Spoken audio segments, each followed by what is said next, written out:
सध्या परिस्थिती अशी झाली, तुळशीची माळ म्हणजे काय, तुळशीचे लाकडं आणि कापसाचा धागा याच्या व्यतिरिक्त माळीकडे बघण्याचा दृष्टिकोन राहिलाच नाही महाराज. पण माळ म्हणजे सामान्य समजू नका महाराज. माळ म्हणजे किती सामर्थ्य असतं माळीमध्ये. तुम्ही बघा, एखाद्या मुलीचं लग्न झाल्यानंतर, साईनाथ महाराज, मुलीचं लग्न झाल्यानंतर ती काय करते, नांदायला येते. पण नांदायला येताना पतीच्या नावाने काय घालते, गळ्यामध्ये मंगळसूत्र घालते, त्याच्या नावाने काय लावते, कुंकू लावते. आणि एकदा त्याचं काय करते, नाव घेते. आणि एकदा तिने सगळ्या लोकांमध्ये त्याचं एकदा नाव घेतलं की सगळी जबाबदारी तिची कोण घेतो, पती घेतो. त्याप्रमाणे आपली सुद्धा जबाबदारी घेणारा कोणीतरी आहे. ही माळ म्हणजे त्याच्या नावाचं मंगळसूत्र आहे. बुका किंवा गोपीचंद त्याच्या नावाचं लेणं आहे.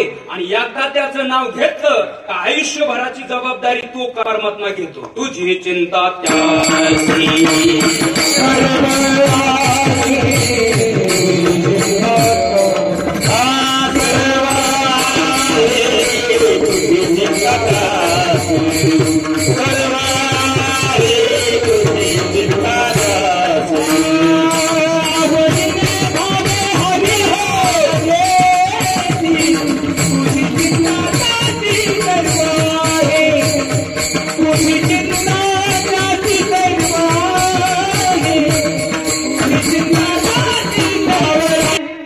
सर्वस्वी चिंता तो करतोय. आपल्याला चिंता करायची गरज नाही, पण आपला विश्वास नाही.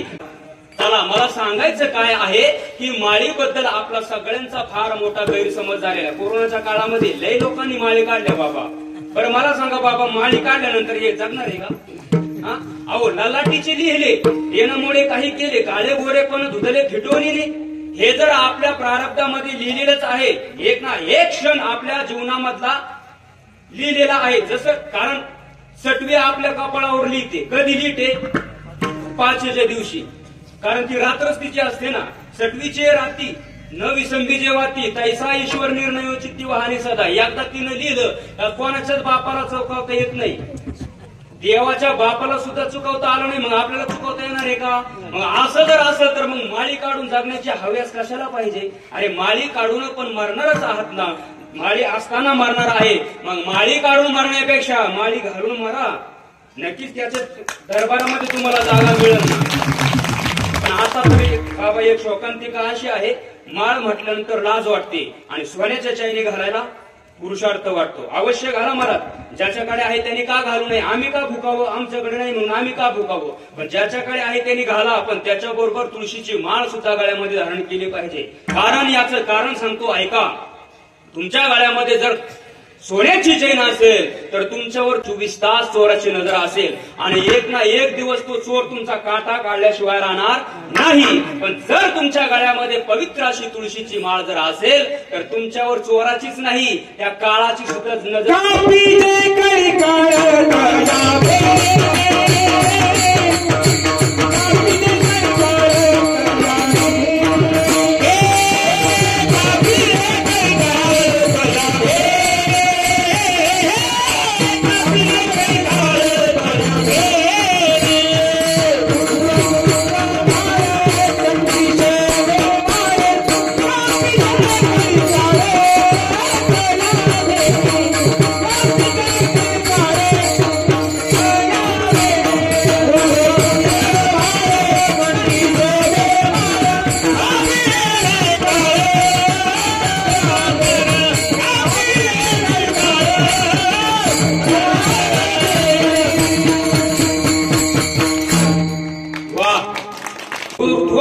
भाळ का कंठी शोभी माळ आणि कापे कळी काळ. म्हणजे बघा, कळी काळाला सुद्धा चळचळा काप सुटतोय. म्हणजे एवढं पवित्र अशी तुळशीच्या माळीचं महत्व आहे, पण त्याच्यावर आपला विश्वास नाही.